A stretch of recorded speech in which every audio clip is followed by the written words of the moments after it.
Voilà, mes amis, on va reprendre notre cours de Tanya. On est dans le chapitre Bet et on va commencer.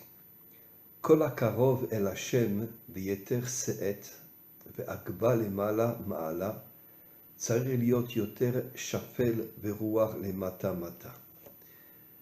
Le Tanya dit quelque chose d'extraordinaire. Plus un homme s'approche d'Hachem, plus il monte et il se connecte à Hachem, il doit avoir en lui une humilité inimaginable.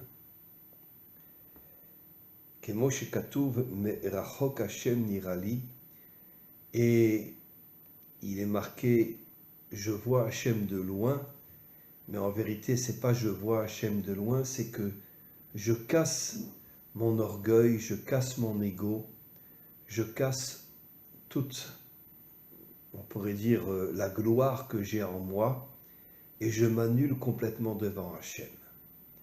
Je voudrais expliquer pourquoi un homme doit s'annuler complètement devant Hachem. Comme je l'ai souvent expliqué, Moshe était le plus humble des hommes, Anav Mikol Adam. Pourtant, c'était un guerrier, c'était un combattant, il a passé 60 ans en Afrique pour libérer les Africains de tous les dictateurs qui les massacraient. Et après, il a libéré Israël de l'Égypte. Comment se fait-il qu'il avait une humilité tellement inimaginable en lui, même si c'était un guerrier absolument incroyable? En vérité, parce que Moshe était connecté avec une telle force à Hachem qu'il ne pouvait pas se prendre pour quelqu'un de grand. J'explique. En vérité, Dieu est infini. Comme c'est marqué, Dieu s'appelle En Sof. Ça veut dire que il est infini. L'homme est extrêmement limité. Plus l'homme s'éloigne d'Hachem et plus son orgueil monte, plus je dirais que son ego monte, parce que comme il est complètement éloigné d'Hachem, il ne pense plus à Dieu, et donc il se fiche de Dieu d'une certaine manière, et donc il fait monter son orgueil. Mais plus un homme s'approche d'Hachem, et plus il doit casser son orgueil, et plus il doit devenir humble. Et c'est quoi l'humilité? L'humilité, c'est pas que je disparais complètement, parce que je peux être un homme très fort, je peux être un combattant, je peux être un guerrier. N'oublions pas qu'aujourd'hui, il y a la guerre en Israël et il y a des dizaines de milliers de religieux qui sont dans les unités combattantes. Et qu'est-ce que cela veut dire? Cela veut dire qu'en vérité, un homme authentique doit se battre contre tout le mal qu'il y a dans ce monde. La première chose qu'il doit faire, c'est de ne pas tomber dans toutes les fautes de ce monde. Mais quand il est connecté à Hachem, il a cette humilité qui lui fait comprendre que Dieu est infini et que lui n'est rien. Encore une fois, quand je dis que lui n'est rien, c'est pas qu'il s'annule complètement. Au contraire, Moshe était un guerrier inimaginable, David aussi était un guerrier inimaginable. Mais David et Moshe étaient d'une humilité inimaginable quand ils se connectaient à Dieu. David étudiait la Torah toute la nuit, et le jour il était sur son cheval avec une épée pour se battre contre tous les méchants de ce monde. Un homme authentique est un guerrier. C'est la raison pour laquelle aujourd'hui il y a un réveil au niveau de l'orthodoxie en Israël, et des dizaines de milliers d'orthodoxes rentrent à l'armée dans les unités combattantes. Parce qu'ils ont compris que le corps est là pour être un guerrier et que l'âme est là dans le corps pour se connecter à Dieu. On va continuer. Veimken, kol sheu kame yoter ou yoter kale kelo ve'en efes zo bechinat yamim shebegdusha.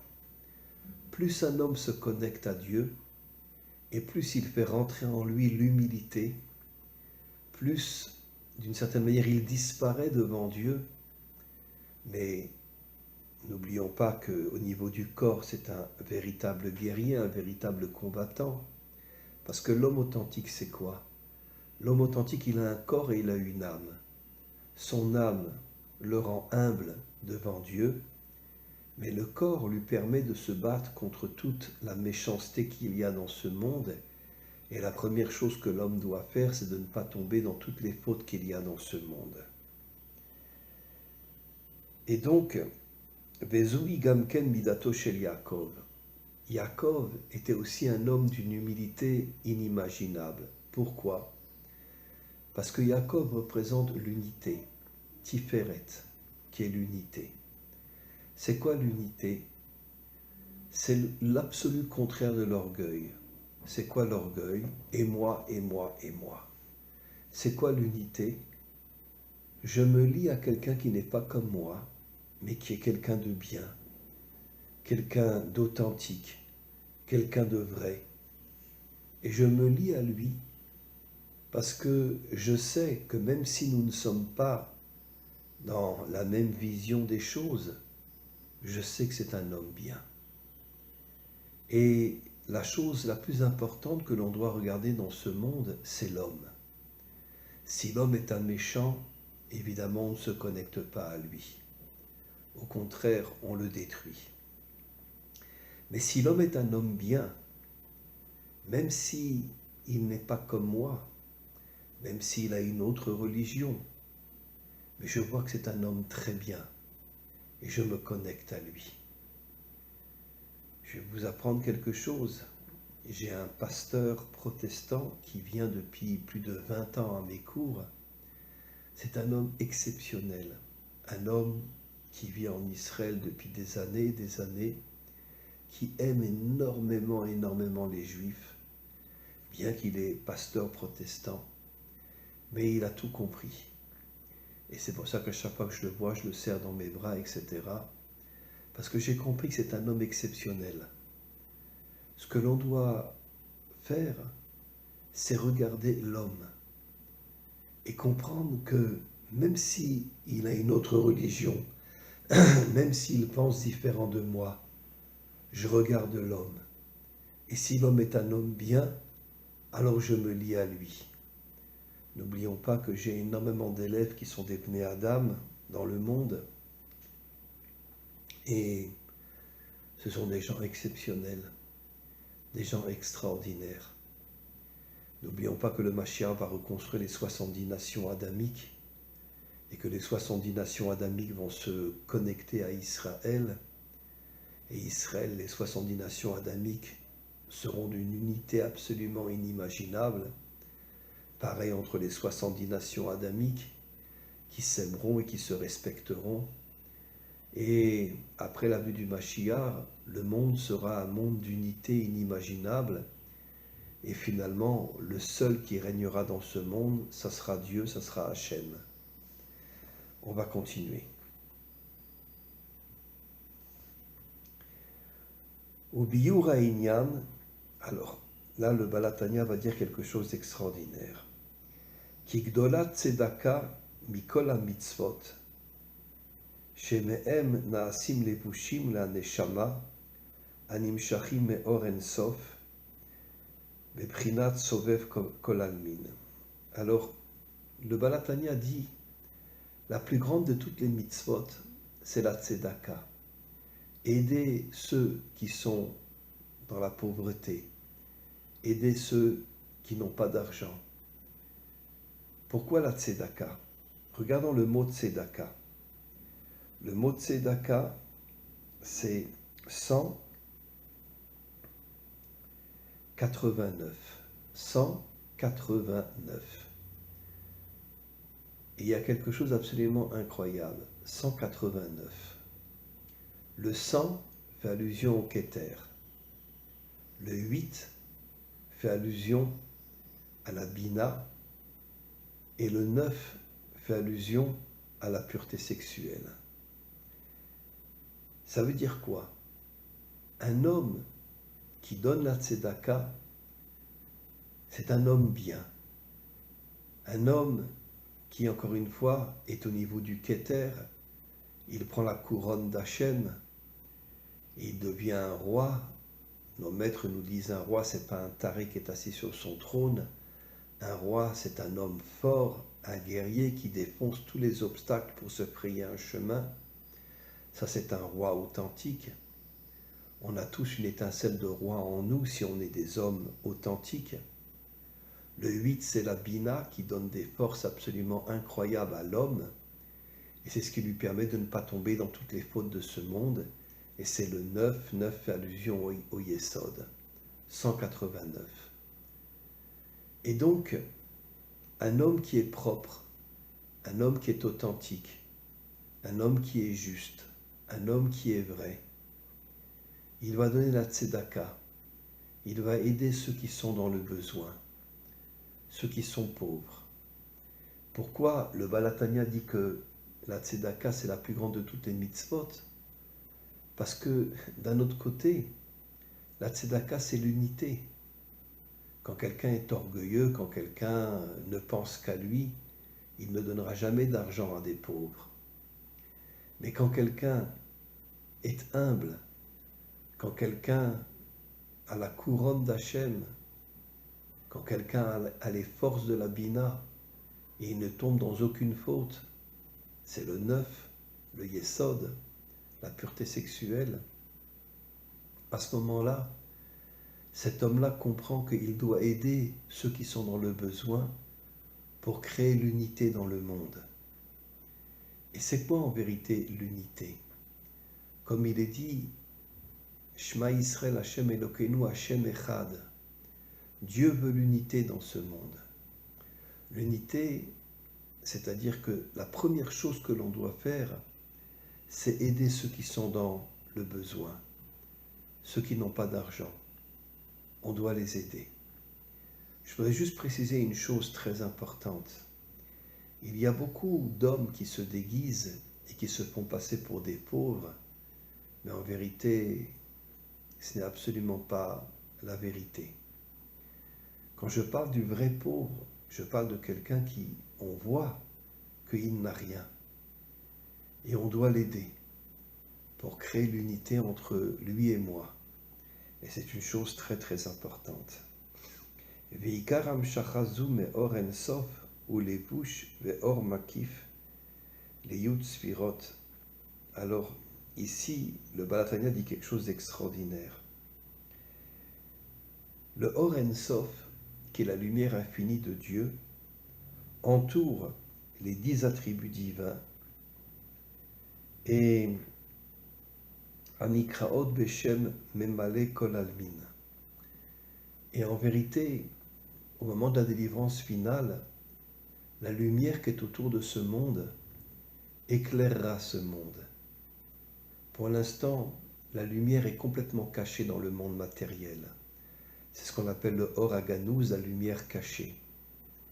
Mais au moment de la venue du Mashiach, une fois que le Mashiach se sera battu contre tous les méchants de ce monde et les aura éliminés et pourra recréer l'unité dans ce monde, à ce moment-là, la lumière qui est autour de ce monde commencera à briller dans ce monde.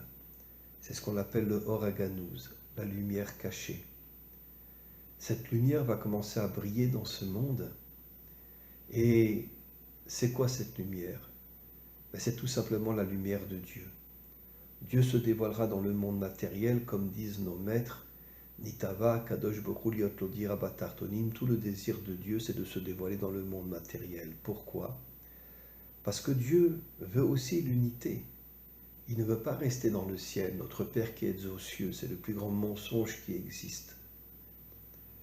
En vérité, Dieu se cache dans le monde matériel. Pour l'instant, on ne le comprend pas.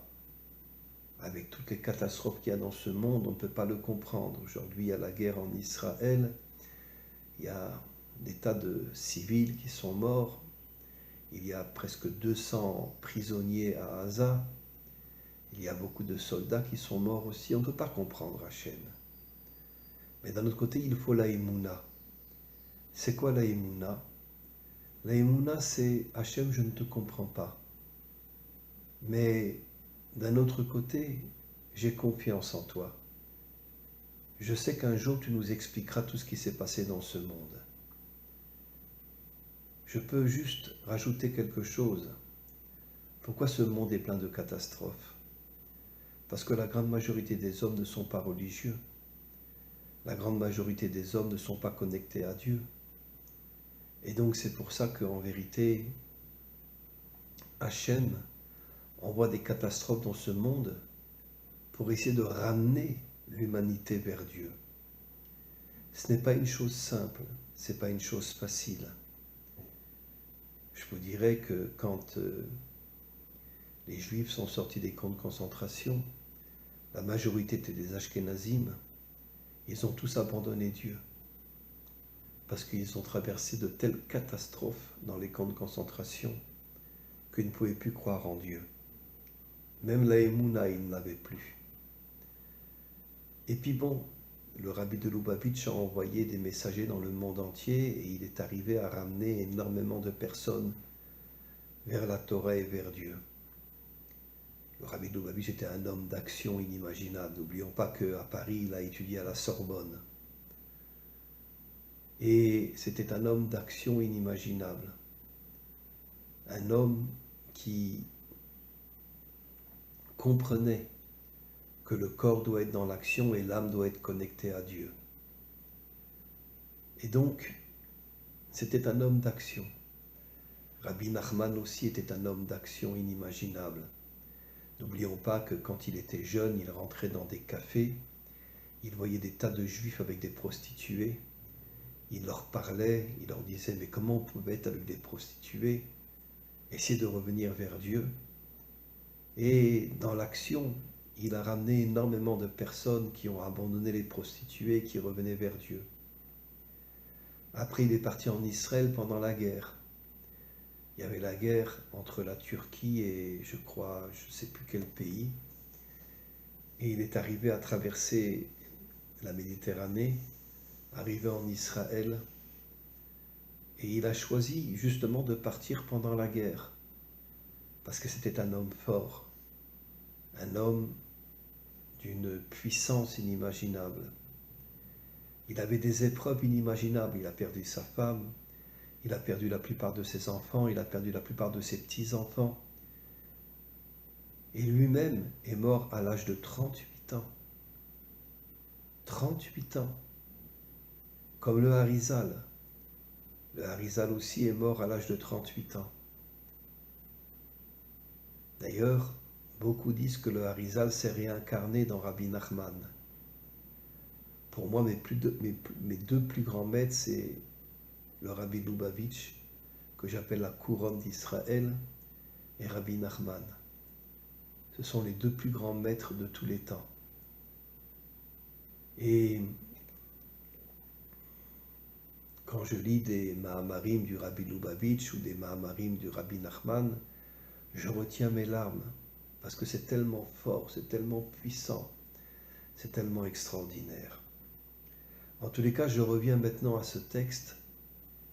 Au moment de la délivrance finale, la lumière de Dieu va se dévoiler dans le monde. Et qu'est-ce que cela signifie? Cela signifie que Dieu sera dans ce monde et enfin, après des millénaires où il était caché dans ce monde, il va se dévoiler. Et l'humanité tout entière comprendra qu'en vérité notre seul maître, c'est Dieu. Les 70 nations adamiques, Israël et beaucoup d'autres encore se connecteront à Dieu. Et il y aura une unité dans le monde inimaginable.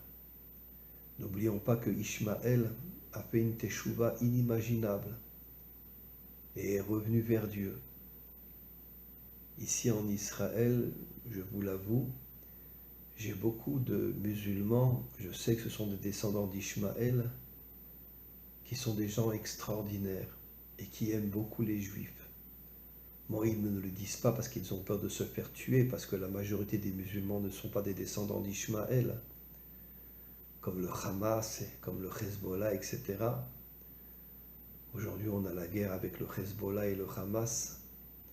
Et Be'ezrat Hashem, avec l'aide du Maître du monde, on arrivera à cette unité.